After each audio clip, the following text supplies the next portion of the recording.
A thank you also to all of those who cooked and baked for our Oneg Shabbat tonight and tomorrow afternoon, and to Jill Weinstein for organizing all of that. Today is also Alexandra's birthday. We'll sing happy birthday to you later, but there's a very special cake for her that Susan Mendelson and Lazy Gourmet put together. And you'll take a look. Yes, you have a question? It's a whipping cream cake. Why were they so mean to the cream that they had to whip the cream? Sorry. It's a family joke. So we'll enjoy our Oneg Shabbat, and we thank all of you. It's sponsored by our temple family. So in addition to Alexandra's bat mitzvah, tonight is an important evening as well for other reasons. We know very well, just from recent events local and across Canada, that the insidious nature of the BDS movement continues, in spite of the heroic efforts of Rabbi Bregman and his staff at Hillel BC to twice defeat a BDS resolution on campus.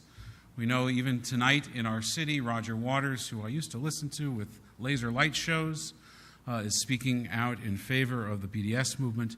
Here in our city, that Simon Fraser University has a conference coming up on the issue. We know, of course, what happened at McGill this past week, and if you don't, it's all over social media, as Jewish students in leadership are being ostracized and kicked out of leadership positions because they are Jewish. We know the importance of preparing our students and ourselves for this very real challenge to the legitimacy of the State of Israel and to the safety and prominence of Jews around the world and in Israel. We take it very seriously here, I know, in our community, and particularly at Temple Shalom. Our entire grade 11 and 12 high school curriculum is dedicated to preparing our students for life on campus and for a relationship with Israel that is authentic, that is real, that is complex, and that is informed about multiple narratives, empowering them to find their way and to find their voice. So tonight we are truly honored and privileged to welcome a speaker this evening that I won't introduce but will be introduced to you. So I want to introduce the group that brought our speaker this evening. The group is StandWithUs. Beginning my rabbinic career in Los Angeles, where StandWithUs has its origins, to know that StandWithUs has now become a worldwide organization, a North American organization, that its presence in Canada is so important. It's my pleasure to welcome Meryl Cates, the director of StandWithUs Canada, to introduce our speakers this evening.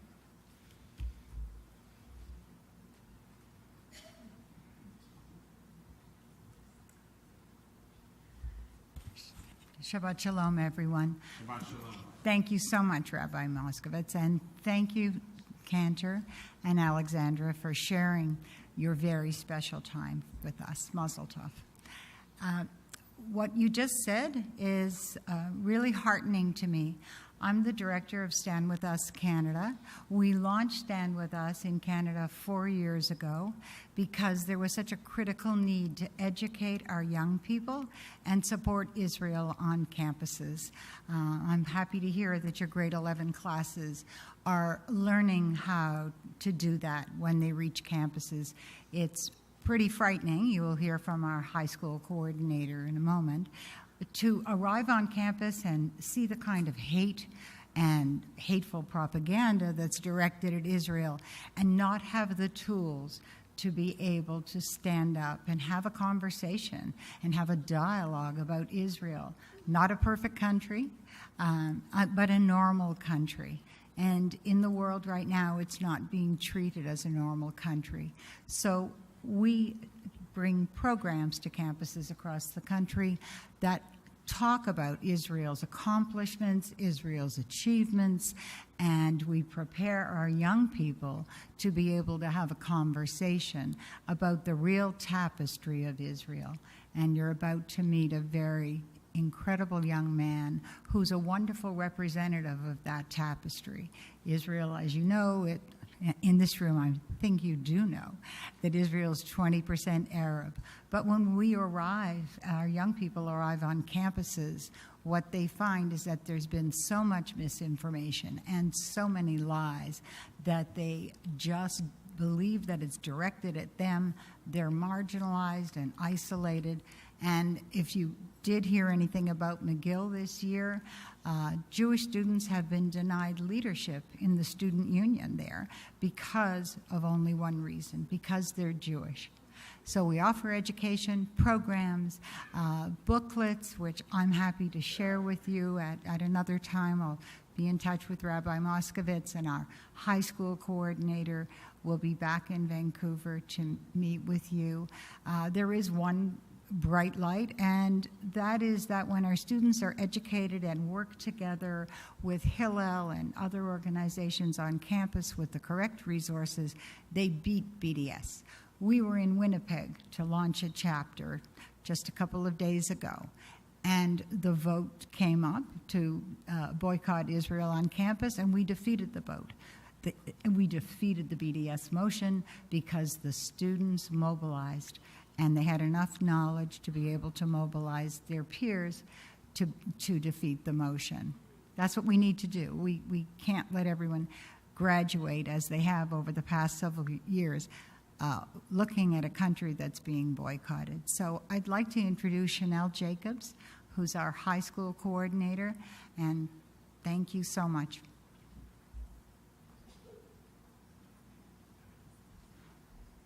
Hi, everyone. Thanks for having us tonight. My name is Chanel Jacobs, and I'm the high school coordinator for Stand With Us Canada. A lot of people at Stand With Us, a lot of the people who work for us, we all have a story, and we have a reason why we do what we do. On campus, I went to a university in Ontario, and I remember walking in the halls and seeing Israel Apartheid Week and Israel Hate Week and things that I had never seen going into high school. And I didn't know how to respond to it, but I tried because there had to have been a voice for Israel. And unfortunately, on campus, I was the only voice for Israel.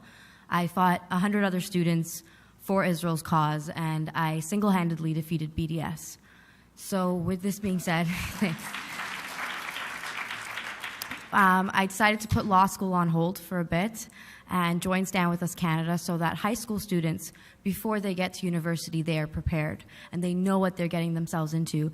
And I actually work with a few students in Vancouver, and they are so inspired and passionate, and you guys do a very well job of inspiring your youth to be proactive for Israel. I have no issues with my interns here because they are very, very, very intelligent and passionate.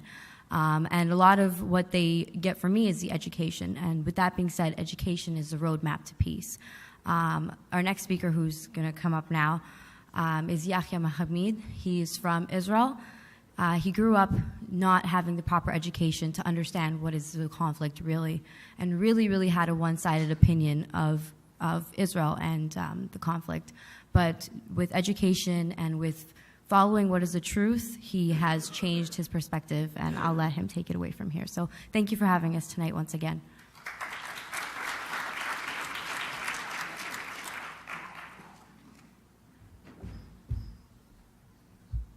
Good evening, everybody. Thank you for having us. I didn't get the chance to speak with everybody, but often I'm asked, how do you pronounce your name? My name is Yahya Zakaria Ahmed Khabazna Mahamed. You can call me Johnny. I want to extend a very, very warm thank you to Alexandra and Mazal Tov, Alf Mabruk, which means 1,000 congratulations in Arabic. That is to you tonight. Thank you for having us tonight. I'm here to share with you a sequence of events that pretty much led to this moment. I grew up in Israel, Israeli citizen, born in the city of Afula up north. But where I grew up is a very special place because it's called al-Fahim. Anybody heard of the name? A couple of people, good.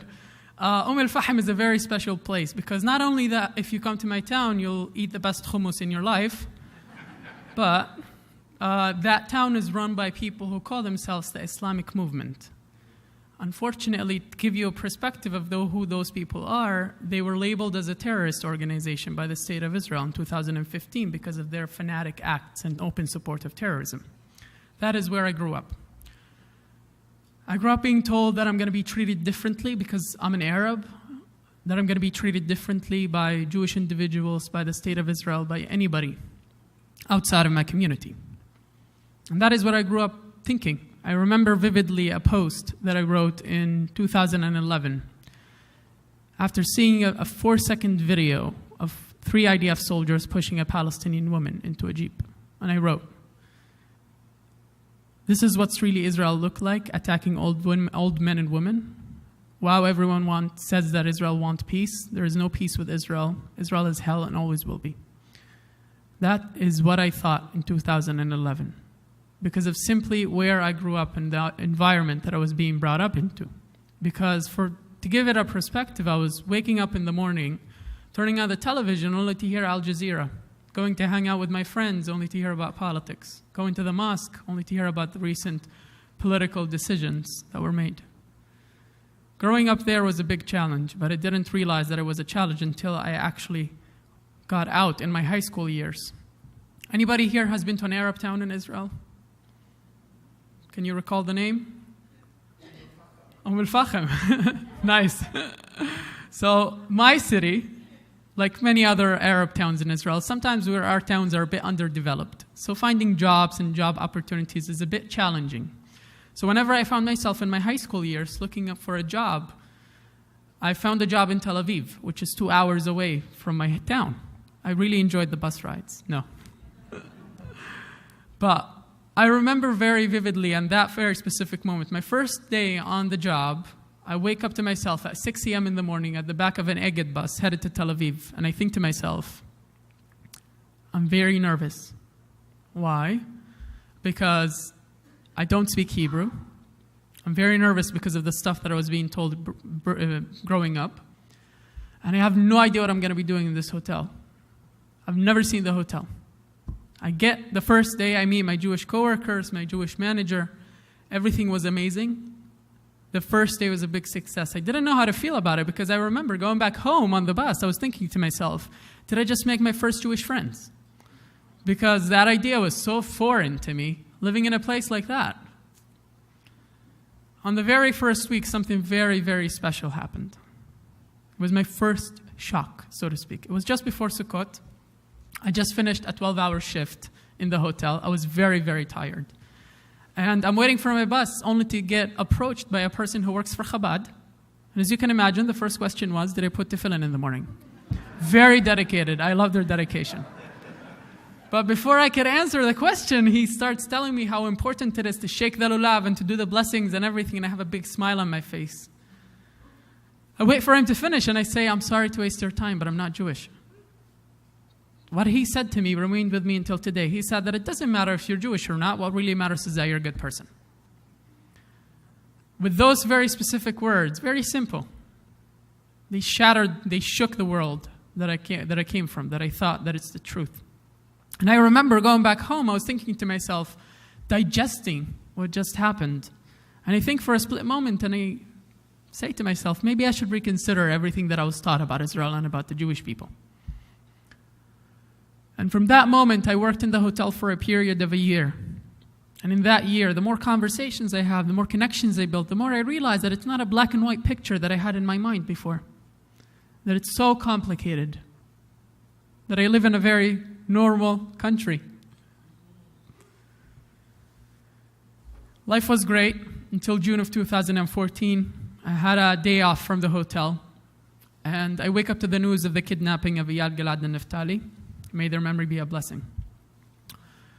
I hear the news and then I instantly go on social media to hear more about it. And I click on Facebook, log into Facebook to see a picture of the 3 boys, their ages, their names. While scrolling, I see a video of Naftali's mother crying.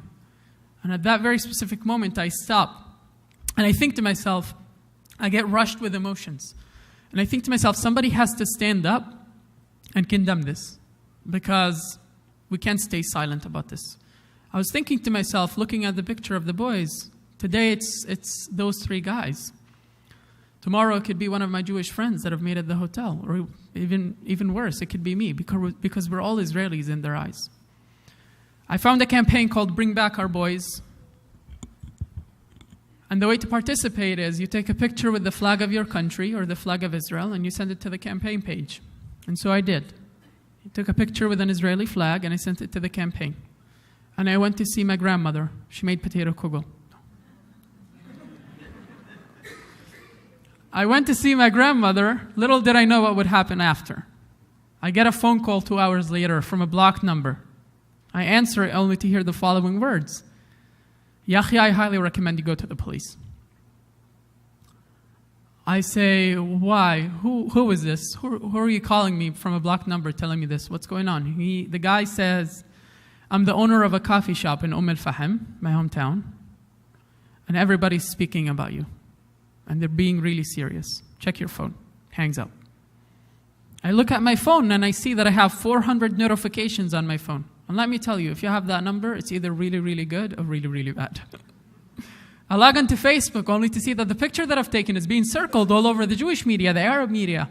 And before I could decide what to think about it, I saw that it's being circled in media in my town. I click only to see that I'm being called a traitor and a spy by my own community. And I'm thinking to myself, what did a 17-year-old boy do to deserve all of this hatred? But before I could come to the conclusion, I saw comments that made me realize that my life is in danger. And I decided to go to the police. And on my way to the police station, I kept asking myself the very simple question. What did I do wrong? And until this day, until this moment, I can't answer that question. 6 people were arrested, 4 from my own town and 2 from East Jerusalem, who made some serious comments.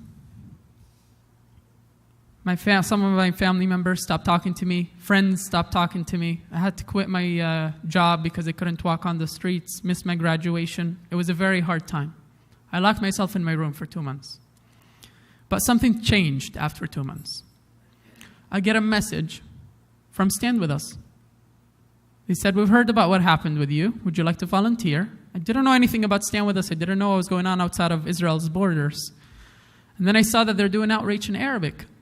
Now, so to speak, because I was on both sides and I understand how much education is needed, because when we say at StandWithUs that education is the road to peace, for me, they're not only words. For me, it's the reason of who I am today, because without education, I wouldn't be standing here in front of you tonight. So I started volunteering, and after a year, I got the position of a StandWithUs educator. This year was very special. I participated in many delegations. One was to South Africa. Anybody has been to South Africa? A few people. Let me start by saying that South Africa is a very good destination for a safari. But I found myself on a very different kind of safari. I was on Johannesburg, on WIT's campus during Israel Awareness Week, as I like to call it.